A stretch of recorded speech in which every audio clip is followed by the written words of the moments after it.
Good evening भाई सारे followers को। मार्केट आवर्स के बाद वीडियो बना रहा हूँ। रेयर इंस्टेंस है बट कुछ बहुत इंपॉर्टेंट है शेयर करने के लिए, और एक ज़बरदस्त आइडिया भी आया है, उस पर मैं आपका फीडबैक भी चाहता हूँ।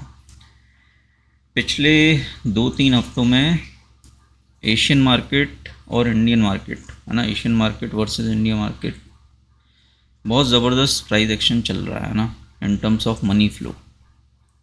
ठीक है, तो वो मैं चार्ट पे दिखाऊंगा डिटेल में, बट ये पैटर्न कुछ इस तरह से बन रहा है जो हर एक बड़े स्टॉक मार्केट क्रैश के पहले बना है। ठीक है, तो आपको पता है मेंबर्स तो हैं ही, है ना, मेरे थाउजेंड्स में है यूट्यूब पे, पैट्रियन पे, बट पब्लिक फॉलोअर्स को भी कुछ वैल्यू मिले, इसलिए ये एक आइडिया मुझे आया है कि क्यों ना मैं एक सीरीज़ बनाऊं जिसमें जो रीज़न्स है कि स्टॉक मार्केट क्यों क्रैश हो सकता है, मैक्रो रीज़न, डेटा एनालिसिस जो भी है, सीरीज़ बनाऊं और आपसे शेयर करूं। ठीक है, क्यों मैं पब्लिक कर रहा हूं? बिकॉज़ मुझे लगता है चैनल पे अभी तक मैंने जितना भी काम किया है, सब ने मुझसे कुछ ना कुछ ज़रूर सीखा होगा, चाहे वो ऑप्शन राइटिंग हो, हेजिंग हो, रिस्क मैनेजमेंट हो, मैक्रो एनालिसिस हो, रेशियो एनालिसिस हो, रेशियो चार्ट्स हों, है ना। बट ये सब नॉलेज अपनी जगह है, इसको एग्जीक्यूट करने के लिए चाहिए होता है कैपिटल, है ना। Capital is the king. तो ये वो मौका है, स्टॉक मार्केट क्रैशेस वो मौके होते हैं जिसमें एक छोटा ट्रेडर बहुत बड़ा बन जाता है। ठीक है, तो बहुत सारे पब्लिक फॉलोअर्स भी एडवांटेज ले सकें आने वाले स्टॉक मार्केट क्रैश का, मुझे कन्विक्शन है। भगवान तो नहीं हूँ, लेकिन आपके साथ डेटा शेयर करता रहूँगा, ये सीरीज़ बनाऊँगा, है ना। आप उसका खुद अपना असेसमेंट करना और अपने विजडम से डिसीजंस लेना। ठीक है, तो आप इस तरह की सीरीज़ चाहते हो तो मुझे लाइक करके बताओ वीडियो, है ना। तो मैं अभी सीरीज़ कुछ इस तरह से ही रहेगी कि why market will crash, reason number 1। तो मैं रीज़न नंबर 1 स्टार्ट कर रहा हूँ। जापान वर्सेस इंडिया मार्केट का मनी फ्लो जो है मैं चार्ट पे दिखाऊंगा अभी। इस तरह से मैं नंबर 2, नंबर 3 रीजंस जो रहेंगे वो आने वाले वीडियोस में, हुआ तो रोज़ एक वीडियो भी हो सकता है, हर 2 दिन में एक वीडियो हो सकता है, डिपेंडिंग आपका रिस्पांस कैसा रहता है। ठीक है यार, ये है, ये बहुत बड़ा काम है और इसलिए मैं पब्लिक भी कर रहा हूँ। बाकी मेंबर्स में तो सब टनाटन चल ही रहा है। मेंबर्स में आप कमेंट पढ़ते होगे, मेंबर्स के लोग ये चाह रहे हैं 19,000 20,000 आ जाए, क्योंकि रिस्क मैनेज्ड है सबका, और वहाँ पर जो पोजीशन बनाएंगे अगर आ जाता है लेट्स से 20,000, तो 18,000 तक तो जाने कितने रिटर्न मिल चुके होंगे, है ना। तो रिस्क मैनेजमेंट वाला एटीट्यूड है। बात बस यही है कि भाई मैं स्टॉक मार्केट क्रैश की बात करूं, आप अगले हफ्ते के नंगे पुट्स खरीद लो, बोलो कि हुआ ही नहीं यार, तुम तो बोलते हो, तो प्लीज़ ऐसा मत, है ना। ऐसा, मैं नेकेड ट्रेडिंग के स्ट्रिक्टली अगेंस्ट हूँ, स्पेशली इस दिस ये वोलेटाइल मार्केट में।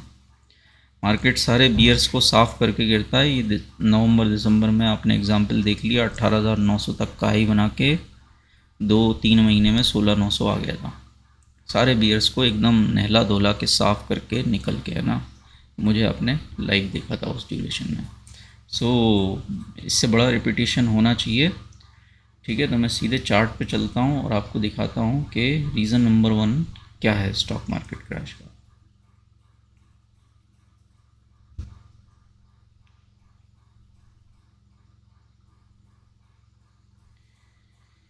ये स्क्रीन दिख रही होगी आपको, वही ये निफ्टी का मंथली चार्ट है ना, एकदम नीट एंड क्लीन बिल्कुल।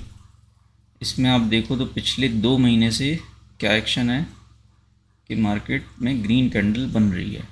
ठीक है, वो ओवरऑल ग्लोबली मार्केट बढ़ रहे हैं, बट यही चार्ट मैं आपको एशियन मार्केट्स का, स्पेशली जापान का दिखाना चाहूँगा, है ना। ये पूरी हिस्ट्री है, ठीक है, और डिटेल में समझाऊंगा। बट पॉइंट ये है कि जब ये मार्केट के टॉप्स बनने वाले होते हैं इमर्जिंग मार्केट्स जैसे कि इंडिया, तो बिग प्लेयर्स के पोर्टफोलियोज़ में, है ना, या जो मनी फ्लो है उसमें बहुत ज़बरदस्त हलचल होने लगती है। ठीक है, वो मैं समझाऊंगा। बट यही हम जापान का भी चार्ट देख लेते हैं। बहुत ध्यान से सुनना भाई, एक एक word please, it is a request. कोई चीज़ आसानी से नहीं मिलती है ना, कोई अच्छी चीज़ आसानी से नहीं मिलती। जो आसानी से मिल जाए समझो वो कचरा है।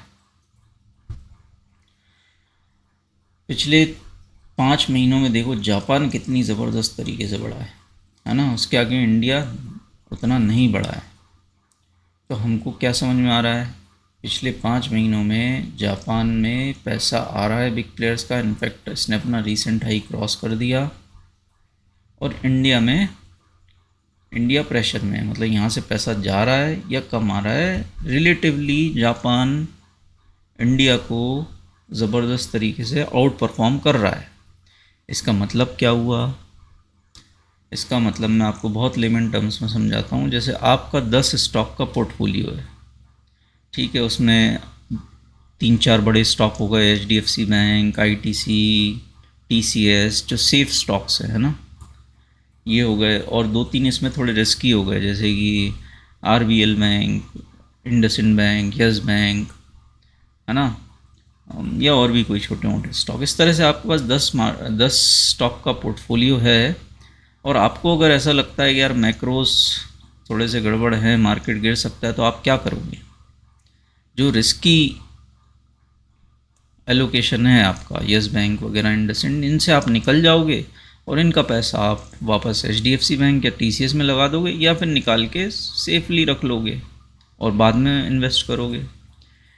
तो ये ह्यूमन साइकोलॉजी होती है, जब रिस्क दिखता है तो रिस्की एसेट क्लासेस से इंसान पैसा निकालता है, और जहाँ सेफ्टी दिखती है वहाँ लगाता है। जैसे कि गोल्ड है ना, गोल्ड देखो आप कितना ज़बरदस्त भाग रहा है। तो इसी तरह जैसे आपका 10 स्टॉक का पोर्टफोलियो होता है, जो FIs हैं जो दुनिया भर में ट्रेड कर रहे हैं, है ना, ये इनके पोर्टफोलियो होते हैं कंट्री वाइज, कि जापान में मेरा इतना लोकेशन है, हांगकांग में इतना है, चाइना में इतना है, इंडिया में इतना है ना। कंट्री वाइज, जोग्राफी वाइज होते हैं इनके लोकेशंस, प्लस इनके लोकेशंस एसेट क्लास वाइज होते हैं, है ना, कि गोल्ड में मेरा इतना पैसा है, बिटकॉइन में इतना है, हाउसिंग में इतना है, सेक्टर वाइज हुआ है ना, स्टॉक मार्केट में इतना है, बॉन्ड मार्केट में इतना है। तो बिग प्लेयर्स क्या करते हैं, जब उन्हें रिसेशन आता हुआ दिखता है या मार्केट में रिस्क दिखता है, तो वो जो भी इकोनॉमीज़ उनको रिस्की लगती हैं, है ना, जो छोटी इकोनॉमीज़ हैं, वहाँ से निकल के पैसा वो बड़ी इकोनॉमीज़ में डालने लगते हैं। जैसे कि एशिया में हो गया जापान, है ना, जापान काफ़ी हद तक सेल्फ सस्टेन्ड इकोनॉमी है ना, वहाँ का मैन्युफैक्चरिंग ये वो बहुत ज़बरदस्त है। ठीक है, तो हो ये रहा है आपने। अब आपको अगर ये समझना है कि क्या निफ्टी से या इंडियन मार्केट से पैसा निकल के जापान में जा रहा है, या ओवर परफॉर्मेंस या अंडर परफॉर्मेंस, आउट परफॉर्मेंस या अंडर परफॉर्मेंस कितनी है, तो इसके लिए रेशियो का यूज़ करना पड़ेगा। ये तो निकाई का जापान का स्टैंड अलोन चार्ट है ना, बट कंपैरेटिवली ये निफ्टी से कितना ज़्यादा बड़ा है वो देखने के लिए हम जापान को डिवाइड कर देंगे निफ्टी से। ये रेशियो एनालिसिस में पहले भी समझा चुका हूँ, बट अगर जापान बढ़ रहा है और निफ्टी गिर रहा है तो आपको कंपैरेटिवली और बड़ी बड़ी कैंडल्स दिखेंगी, है ना। ठीक है, तो ये तो इस पर ऐसा दिख रहा है ना, बट यहाँ देखो आप पिछले 5 महीनों से ये कितना बढ़ गया है, आपको अंदाज़ा है ये कितना आउट परफॉर्मेंस है। ऑलमोस्ट 20%। जनवरी 2023 से अभी तक जापान इंडिया से 20% ज़्यादा आउट परफॉर्म कर रहा है। मैं आपको मेजर करके दिखा देता हूँ, है ना, ये लोज हैं इसके जनवरी के यहाँ पर।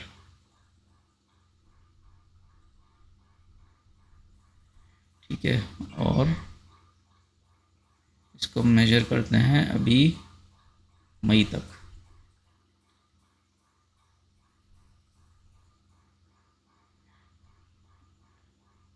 ठीक है, थोड़ा सा फिर से करता हूँ, है ना, ऑलमोस्ट लोज यहाँ पर है। ठीक है, यहाँ से ये जो कैंडल है इसका, हाँ ये ठीक है। ठीक है, 20.45% 4 महीने में है ना, 4 बार 4 महीने में 20% ज़्यादा आउट परफॉर्म कर चुका है निफ्टी। कैंडल छोटी दिख रही होंगी बट बड़ी हैं। एक और चीज़ इस चार्ट में इम्प्रोवाइज़ करना चाहूँगा, या सही तरीके से देखने के लिए लॉक चार्ट यूज़ करना चाहूँगा, है ना, क्योंकि ये छोटी छोटी कैंडल्स हैं but percentage wise lock chart में जो एक्यूट कैंडल्स हैं वो दिखती हैं ना, कि परसेंटेज टर्म्स में कितना आउट परफॉर्म किया है। एग्जाम्पल 1 से 2 होता है डबल, लेकिन 20 से 21 इज़ नॉट इवन 5%, है ना। होने को दोनों 1 पॉइंट बड़ा है, 1 से 2 इज़ 1 पॉइंट, 20 से 21 is 1 point, but lock chart दिखाता है परसेंटेज टर्म्स में कितना बड़ा राइज है ना। तो ये बड़ी कैंडल है, मतलब कि बहुत ज़बरदस्त आउट परफॉर्म किया है। ठीक है, लॉक चार्ट पे ये बहुत छोटी दिख सकती है, नॉर्मल चार्ट पे ना, लॉक चार्ट में सही दिखेगी परसेंटेज वाइज। तो ये देखो ये इतना है, और इसी तरह के आउट परफॉर्मेंस यहाँ रहे, कुछ ड्यूरेशंस रहे हैं आउट परफॉर्मेंस के, है ना। थोड़ा सा टाइम बचाने के लिए मैंने क्या किया है, ऑलरेडी मैंने ये सारे एरियाज़ मार्क किए हैं। देखो इंडिया से पैसा निकल के बहुत तेज़ी से जापान में जाए, है ना, तो ये हमको आरएसआई में दिखेगा। पिछले 4-5 महीनों में देखो आप कितनी शार्पली ये आरएसआई ऊपर गया है। मंथली की बात कर रहा हूँ, है ना, जनरली ये फ्लैट चलता है, कितनी तेज़ी से ऊपर गया है।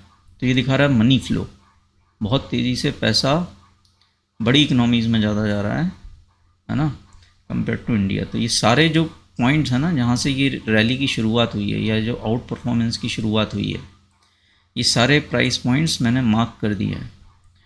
ठीक है, जैसे कि ये हो गया, ये एक बहुत बड़ा, यहाँ पे बहुत तेज़ी से पैसा जापान की तरफ गया था, इंडिया में कम आया था या इंडिया से निकला था, जैसे कि ये हो गया। ठीक है, तो ये सारे मैंने ऑलरेडी मार्क कर दिए हैं। अब देखो इसका बॉटम यहाँ पर है, ठीक है, इसका बॉटम यहाँ है, इसका यहाँ है ना। जहाँ से भी आउट परफॉर्मेंस की शुरुआत हुई कि जापान में इंडिया को ज़्यादा आउट परफॉर्म कर रहा है, ये सारे पॉइंट्स मैंने मार्क कर दिए। ठीक है, अब हमें देखना ये है कि निफ्टी जो अभी कर रहा है कि जापान में पैसा जा रहा है ना, निक्कई 20% तक आउट परफॉर्म कर चुका है इंडिया को। तो ऐसे सिनारियोज जब पहले हुए हैं तो आने वाले दिनों में निफ्टी में क्या हुआ है। ठीक है, ये मैं यहाँ पर फिर से एक बार ये दिखा देता हूँ, जैसे कि ये ड्यूरेशन हो गया ना, मैंने यहाँ मार्क किया है। तो यहाँ देखो, यहाँ जापान ने इंडिया को ऑलमोस्ट 20% आउट परफॉर्म किया था, है ना। और थोड़ा एनलार्ज करेंगे तो और अच्छे से दिखेगा। ठीक है, यहाँ देख लेते हैं, ये आप खुद भी कर सकते हो स्टडी, है ना। यहाँ से यहाँ पे 35% तक हो गया था 2011 में, 35%। ठीक है, ये सारे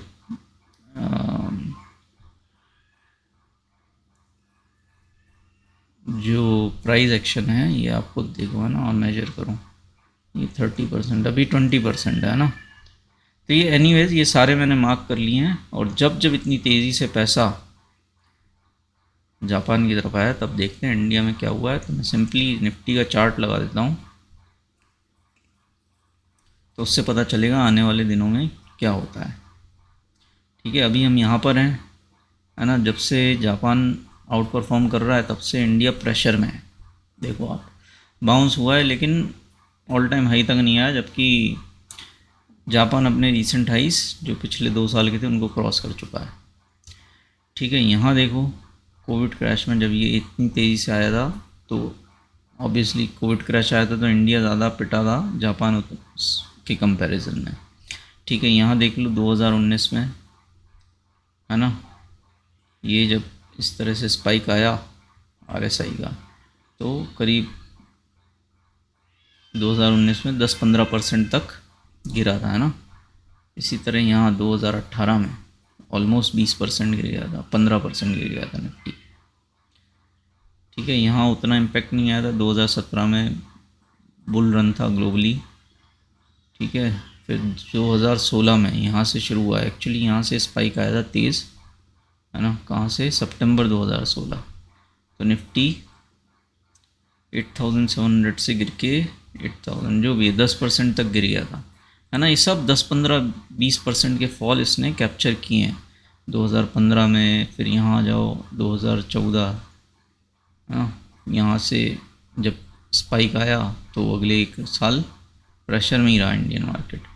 फिर यहाँ आ जाओ, अब सितंबर 2012 यूरोजोन क्राइसिस वाला पीरियड था, तो उसमें तो इंडिया यूरोप से निकल के काफ़ी कुछ पैसा एशिया में आ रहा था, तो ये निफ्टी गिरा नहीं, बहुत ज़्यादा बड़ा नहीं बट गिरा भी नहीं, है ना, उसी रेंज में रहा। ठीक है, हालांकि देखो जापान में बहुत ज़्यादा पैसा आया था, इंडिया में उतना नहीं आया था। ये ग्रीन कैंडल्स आपको बता रही हैं। निफ्टी की वैल्यू यहाँ देख सकते हो आप। ठीक है, 2010 में देखो ये स्पाइक आया और निफ्टी नीचे, ये भी लगभग 10-15% करेक्शन है। रिसेशन देखो इसने क्या एक्यूरेटली प्रेडिक्ट किया। ठीक है, जब ये स्पाइक आना शुरू हुआ बॉटम से, ठीक है, तब रिसेशन बिल्कुल स्टार्ट हो ही रहा था, और रिसेशन जैसे जैसे एक्सेलरेट किया ये और ऊपर जाता रहा, है ना, और निफ्टी ने अंडर परफॉर्म किया। ग्रीन कैंडल्स देखो। ठीक है, और छोटे मोटे जो ये पूरा जो बुल रन रहा था ना, ये इतना बड़ा बुल रन, इसमें भी ये जो बड़े डिप्स आए हैं, ये 20% का डिप है ये 2005 में। इसमें भी ये स्पाइक जब आया तो जापान में पैसा गया, इंडिया से निकला। यहाँ पर देखो, जापान में गया पैसा, इंडिया से निकला। ये ग्रीन कैंडल्स जैसी अभी बन रही हैं, है ना, और ये बहुत बड़ा एक्चुअली फॉल है 1879 से 14 समथिंग, तो लिटरली 25%, है ना। तो इसी तरह ये फॉल्स भी बड़े ही हैं। 2002 वाला, है ना, ये छोटी दिख रही होगी ये, बट ये देखो निफ्टी की वैल्यू देखो आप, 1142 से गिर के 958, 200 पॉइंट, ऑलमोस्ट 20%। यहाँ देखो फरवरी 2001 में 1351 से लेके 913, मतलब कि कितना, 400 पॉइंट से भी ज़्यादा, 30%, है ना। ये रिसेशन था .com बबल। यहाँ ज़रूर देखो ये टॉप ये नहीं पकड़ पाया, यहाँ फ्लैट था। ठीक है, और भी इंस्टेंसेस देखो, यहाँ छोटे छोटे फॉल रहे हैं। ये तो बड़ा फॉल रहा है, ये 93 वाला ना, वो हर्षद मेहता वाला, ये था पीरियड। ठीक है, तो जापान में पैसा जाने लगता है बड़ी इकनॉमीज़ में, छोटी इकनॉमीज़ से पैसा निकलता है, ये हमको ये चार्ट बता रहा है। अभी ये चल रहा है, इन प्रोग्रेस में है ना, हो सकता है थोड़ा और ऊपर जाए। कोविड में यहाँ तक आ गया था, है ना, एटलीस्ट यहाँ तक तो आ ही जाता है ये RSI 55-60 तक, 55-60 तक आता है। अभी ये 51-52 के आसपास है, और बहुत बड़ा रिसेशन आना है या कोई बहुत बड़ा फॉल तो हो सकता है और ऊपर चला जाए। तो पॉइंट बस यही है, रीज़न नंबर 1 कि मनी फ़्लो छोटी इकनॉमीज से निकल के पैसा बड़ी इकनॉमीज़ की तरफ जा रहा है। ये उसी तरह का एक रिस्क मैनेजमेंट हुआ या सेफ्टी का स्टेप्स हुए बिग प्लेयर्स के, कि भाई जो इकनॉमीज़ का एक्सपोर्ट ज़्यादा है इंपोर्ट के कंपैरिजन में, जैसे इंडिया जो ज़्यादा डिपेंडेंट है दूसरी कंट्रीज़ पे, उनसे पैसा निकालो, है ना, और जो कंट्रीज़ रिसेशन ज़्यादा अच्छे से झेल पाएँ उनमें लगाओ। ठीक है, तो यही मूव चल रहा है, 3-4-5 कैंडल बन गई हैं, आने वाले दिनों में देखते हैं, बट मुझे नहीं लगता, शायद 1 या 2 महीने ही बचे हैं और ये बहुत तेज़ी से मार्केट गिरना चाहिए। देखो आप यहाँ पे आखिरी के जो लेग्स होते हैं ना, वही सबसे बड़े होते हैं, तो अभी हम शुरुआत ही की है, तो आखिरी का जो लेग होगा वो क्या पता कहाँ तक हो, है ना, काफ़ी नीचे हो सकता है। ठीक है यार, वीडियो पसंद आए लाइक करो, और वही एक तरीका है जिससे मुझे समझ में आएगा कि आगे मुझे कितने वीडियोस बनाने हैं, और ख़ुद भी ये चार्ट्स लगाओ देखो, है ना, और भी दूसरी एशियन इकनॉमीज़ के चार्ट्स लगाओ, कुछ है तो कमेंट में शेयर करो। ठीक है यार, अच्छा रिस्पांस आया तो मैं रीज़न नंबर 2 बनाऊंगा, फिर रीज़न नंबर 3 बनाऊंगा, पब्लिक रखूंगा। ये चीज़ मैं मेंबर्स में भी कर सकता हूँ, मेंबर्स में इससे ज़्यादा ही होता है, आपको पता है, लाइव मार्केट से बेस्ट कुछ हो ही नहीं सकता। इनफैक्ट आप लोगों को अगर मेरे से लाइव मार्केट में कनेक्ट होना है तो पैट्रियन या यूट्यूब सही जगह है। ठीक है, ये एक पोस्ट ज़रूर मैं दिखा देता हूँ यार, क्योंकि अगेन साइकोलॉजी सही होनी चाहिए, आप मुझे फॉलो करो नहीं करो। मैं यार रिस्क मैनेजमेंट की बात करता हूँ, है ना, और इसमें 16,900 पर जो मैंने पुट्स में प्रॉफिट बुक किए थे और जो पैसा रिलीज़ हुआ था, वो भी अभी तक मैंने 70-75% ही यूज़ किया है ना। ये मेंबर्स में मैं अपडेट देता रहता हूँ।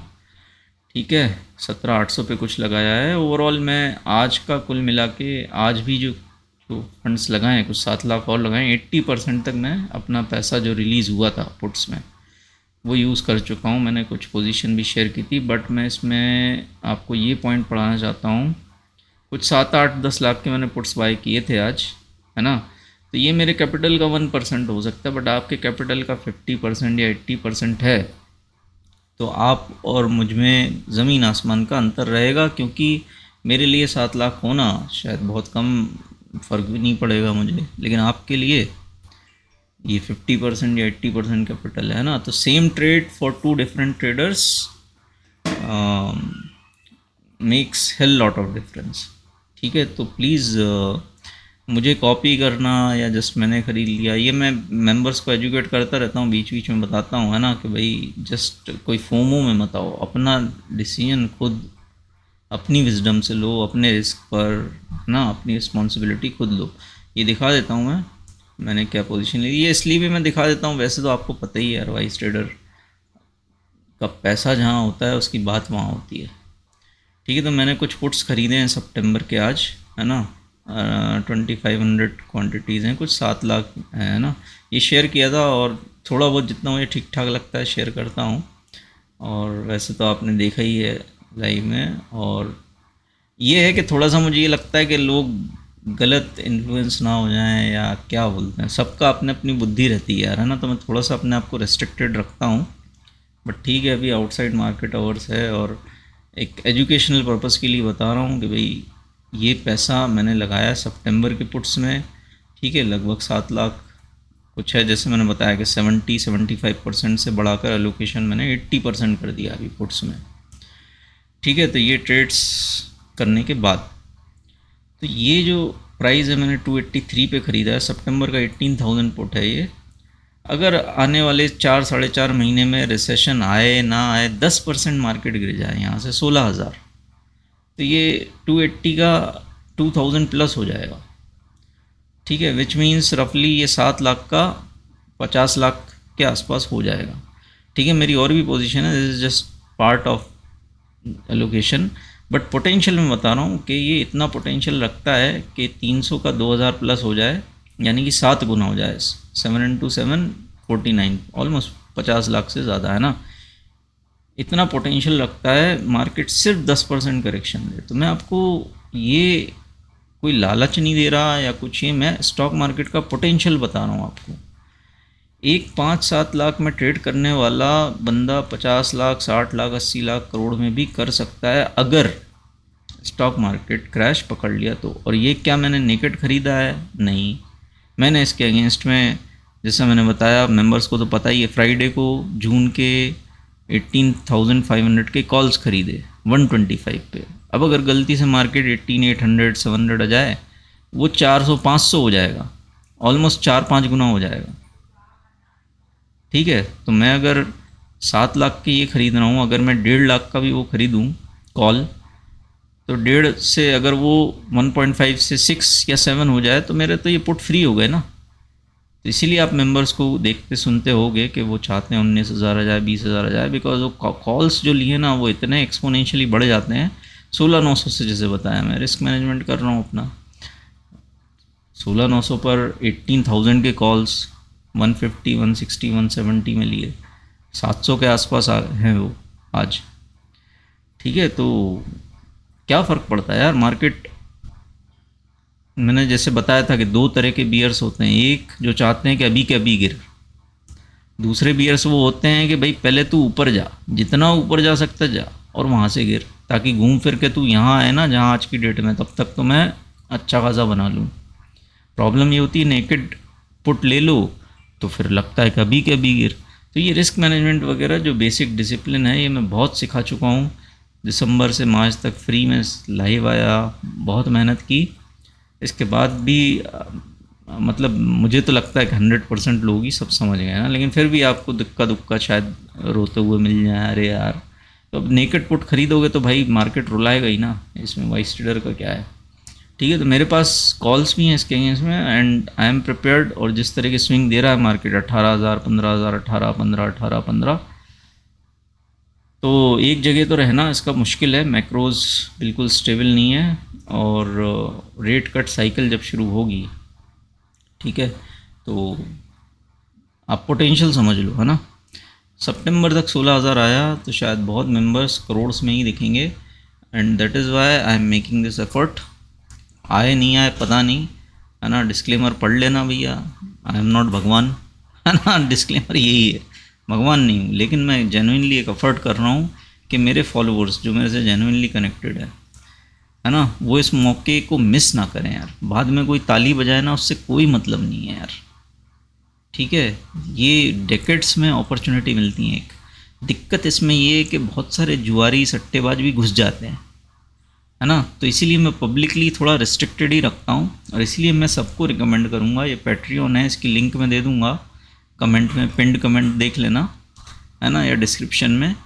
यहाँ पे आ जाओ, लाइव मार्केट में रहोगे तो एग्जीक्यूशन की बात ही अलग है, बट ठीक है, मतलब फ्री में भी एटलीस्ट लाइक माइक आते रहते हैं, हज़ार इस तरह का अच्छा रिस्पांस मिलता है, तो मैं फ्री में भी कंटिन्यू करूँगा। बट जो ये जैसे मैंने अभी दिखा दिया है, ये सब जो लाइव मार्केट एग्जीक्यूशन रहता है ना, ये मैं लिमिटेड ही रखूँगा मेंबर्स तक, आपको पता है रीज़न, ठीक है यार। तो रीज़न नंबर 1 ये है, ये सीरीज़ आपको कंटिन्यू रखना है, आप अच्छा रिस्पॉन्स दो वीडियो पे।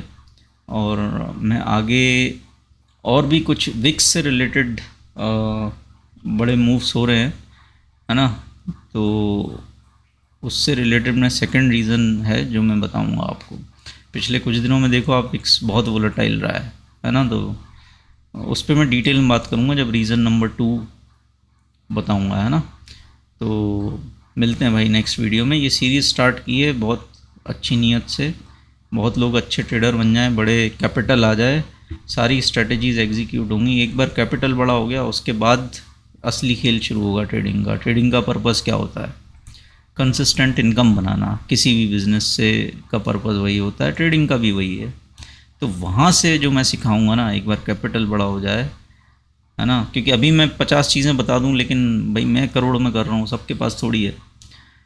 तो एटलीस्ट कुछ 30, 40, 50, 60, 80 लाख इस तरह के हो जाएं लोगों के कैपिटल, है ना। अगर मार्केट क्रैश पकड़ लिया, फिर देखना आप, वहाँ से जो एजुकेशन शुरू होगी ना, रियल लाइफ इम्पैक्ट डालेगी कि आप स्टॉक मार्केट से उन रेयर 1-2% लोगों में आ जाओगे जो कंसिस्टेंटली इनकम जनरेट कर सकते हैं मार्केट से, है ना।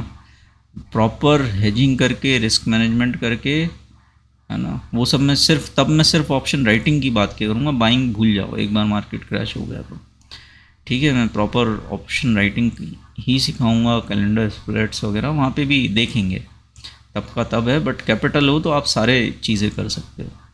तो बस ये कैपिटल बन जाए, इसके लिए एक जेन्युइन एफर्ट कर रहा हूँ। ये सीरीज़ स्टार्ट की है, रिस्पॉन्स अच्छा आना चाहिए, है ना। तो मैं आगे के वीडियोस बनाता रहूँगा, अदरवाइज़ मेंबरशिप में टनाटन चल ही रहा है, ठीक है। रिकमेंडेशन सबको ये है, बिल्कुल आ जाओ इधर पैट्रियन पे, है ना, या यूट्यूब पे, कहीं पे भी मेंबरशिप में कनेक्टेड रहो बस, है ना, बहुत ज़रूरी है। पब्लिकली मैं ट्रेड व्रेड या एग्जीक्यूशन जो है लाइव मार्केट कुछ भी शेयर नहीं करता हूँ, ठीक है। तो लाइव मार्केट में इतनी बड़ी बड़ी चीज़ें हो जाती हैं। फ्राइडे को एंट्री मारी कॉल्स में, ठीक है, किसको पता, पब्लिक फॉलोवर्स में किसी को नहीं पता, बहुत सारी चीज़ें रहती हैं यार, है ना। तो ठीक है, और डिस्क्लेमर ज़रूर पढ़ लो भाई, किसी को कोई लालच वालच मत आना, अपना यात्रीगण अपने सामान की जिम्मेदारी स्वयं लें, ठीक है। और रिस्क मैनेजमेंट वगैरह ये सब एजुकेशनल कंटेंट के लिए ही मैं कर रहा हूँ। बट पॉइंट यही है भाई, ट्रेडर के लिए कैपिटल सब कुछ है। कैपिटल बन गया तो भाई बहुत लोगों की लाइफ सेट हो जाएगी, है ना। तो यही मैं एफर्ट कर रहा हूँ। और देखो, लालच में मत करना, है ना। पिछले साल बहुत लोग निपट गए थे, कोई रिस्क मैनेजमेंट नहीं। 2021 में बहुत लोग निपटे होंगे जब मैं बोलता था कि भाई निफ्टी शॉर्ट है तो बैंक निफ्टी बाय होना चाहिए, है ना। तो ये अपना अपना है, तो लालच तो बिल्कुल ही मत रखना, है ना। ये मार्केट में पोटेंशियल है, 16,000 तक आ सकता है, बिल्कुल क्यों नहीं आ सकता सितंबर तक। तो इतने में तो ये 50 लाख हो जाता है कैपिटल, इतना तो काफ़ी है यार प्रोफेशनली ट्रेड करने के लिए, ठीक है। ये सीरीज़ में कंटिन्यू रखूँगा, अच्छा रिस्पॉन्स आता है तो चलो भाई, गुड नाइट।